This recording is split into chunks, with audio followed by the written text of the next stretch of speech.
Never a dull moment with an old BMW.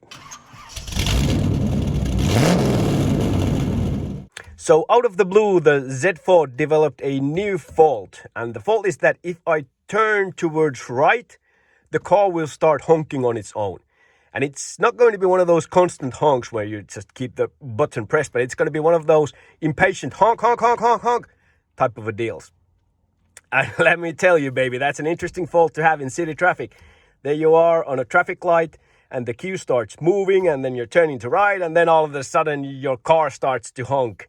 And the other people in the traffic, they don't know that it's a fault, so they don't necessarily appreciate that. Now, I can't demonstrate that for you because I have already disconnected the battery at the back. But let's see what could be done to remedy this slightly annoying fault. This whole thing is removable, and the way you remove it is you have these two holes here. One on this side and another one on this side.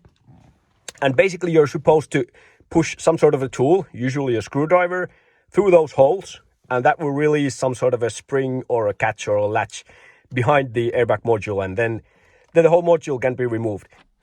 Oh yeah, there's definitely something springy here. But that didn't quite release it yet. Oh, now it did. Okay.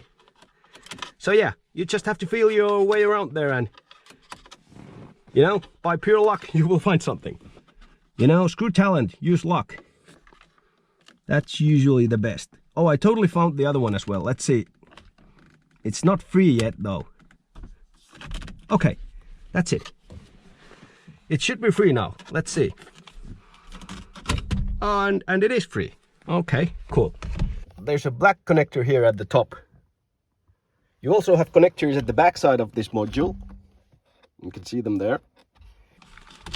It has a clip on top of it, so I'm pushing on the clip and yeah, that released it. And now we kind of have enough room here to... But we can't get it off yet because the other wires go somewhere else, so we probably have to take these off too. I'm gently prying the connector with a screwdriver. That seems to release some sort of a clip. It went back on the other side.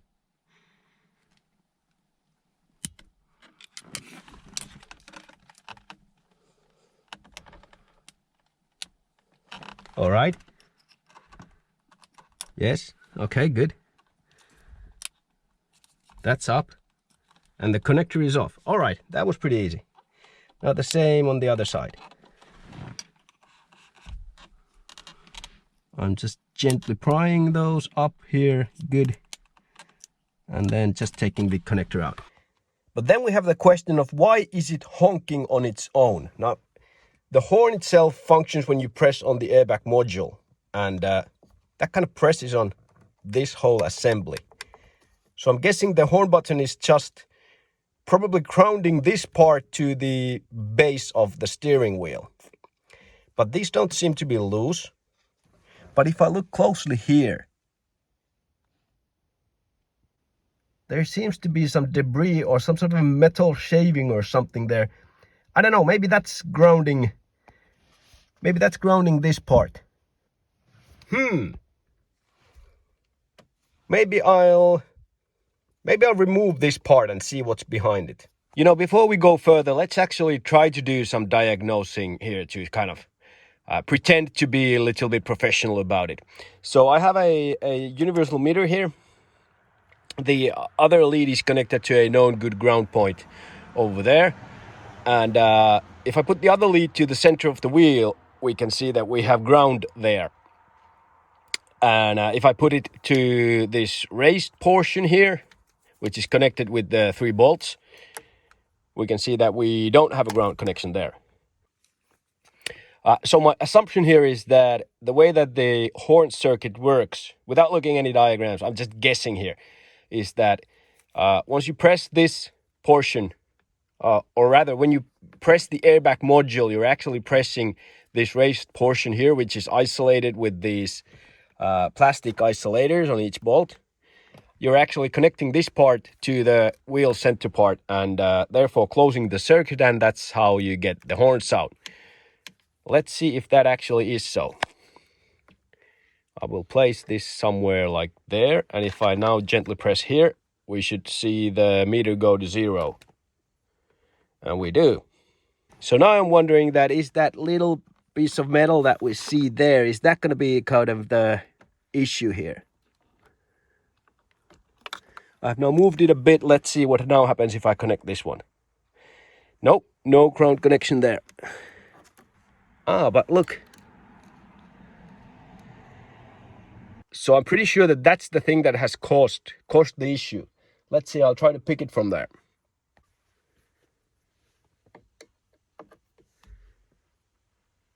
Yep, that will certainly close the circuit if it gets in the correct spot. I don't know what that is.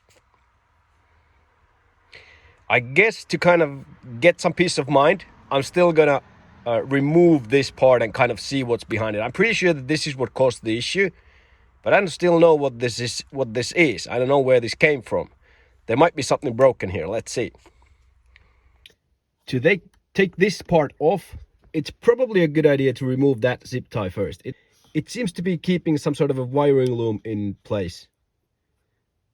So yeah, I think I'll cut off that zip tie before removing this. It is on there pretty tight, so you want to be careful not to cut the actual wires, just the zip tie. And there it goes. I don't know if this was needed, but I guess we'll see. That actually probably is the horn wire. Yeah, I think that is the horn wire. Not that that makes any difference, but you know. Next, these 3 bolts.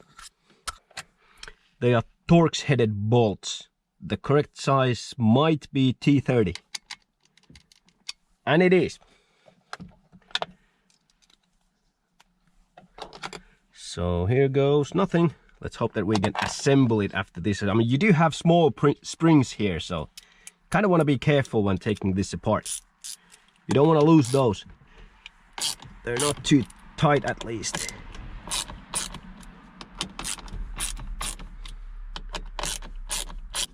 Here we go. Yeah. Those are airbag wires. They're a bit annoying. These bolts do seem to have a little bit of Loctite on them, so that's good to keep in mind when you put this back.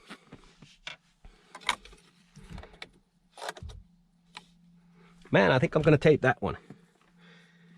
That's really becoming annoying. There you go.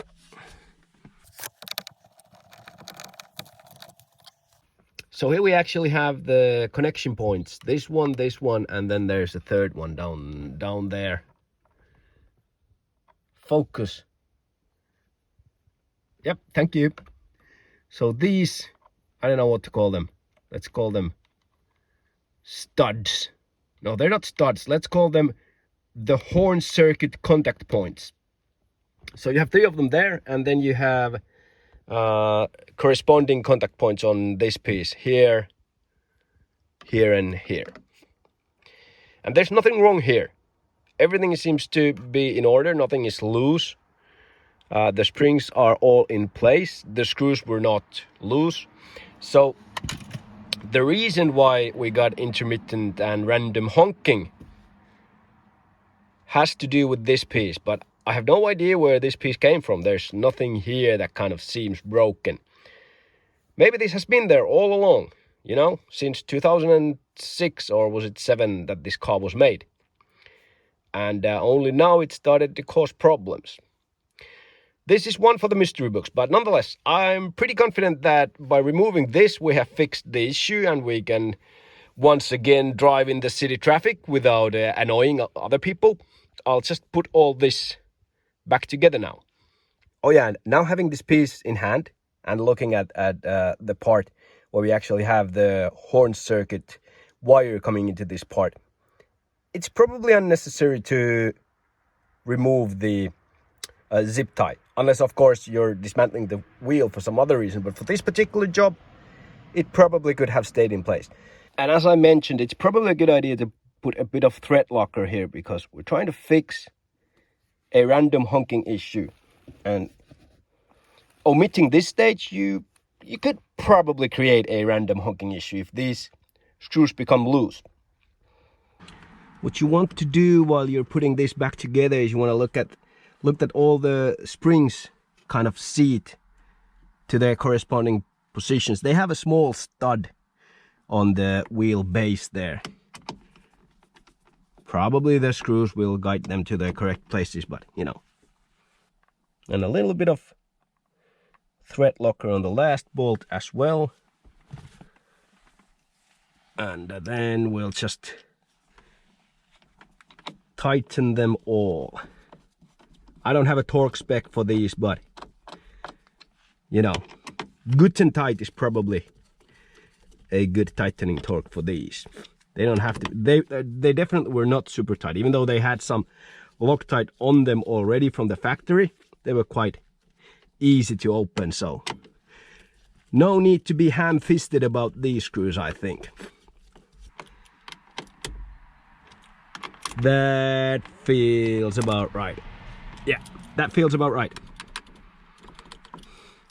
Alright, and I guess before we put the airbag module back on, it's a good idea to check that in the rest position, like where it's now, when no one is pressing the horn button, there should be an open circuit between this part and the base of the steering wheel.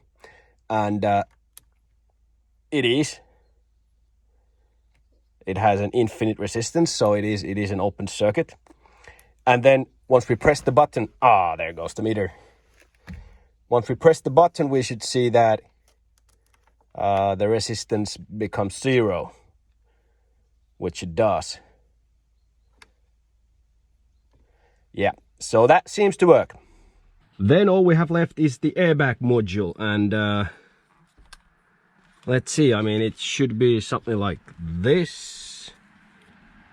So I'm guessing the you actually can't put this wrong. That's always good. Then the other one, where is the it goes this way, right? Yeah. Again, it has kind of locating pins, so you can't put it wrong. Then just press that one down. Okay, those feel good. Now before you press it back on, remember to put the top one back on. It's the black one here. That goes there. All right, that feels solid. And then, is it solid? Yeah, there it is. And then I'm guessing that this is just clipped back on. So, yep. All right, job done. When I was browsing through the internet to find instructions on how to do this job before I tackled this job, I found out that this is actually pretty common on E46s as well as on the E85s and E86s.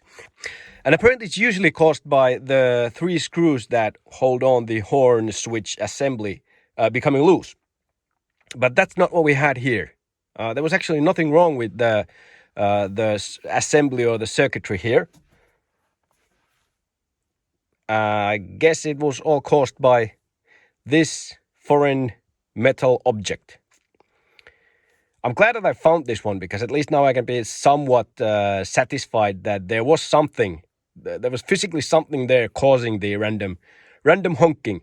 And I can now be pretty sure that I have fixed the issue because I found this one and removed this one. But you know what this is, I still don't know. That's it, I guess. All we have left is to reconnect the battery at the trunk of the car, and then we're back in business.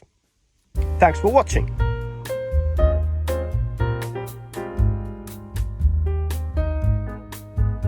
And thank God no airbag light.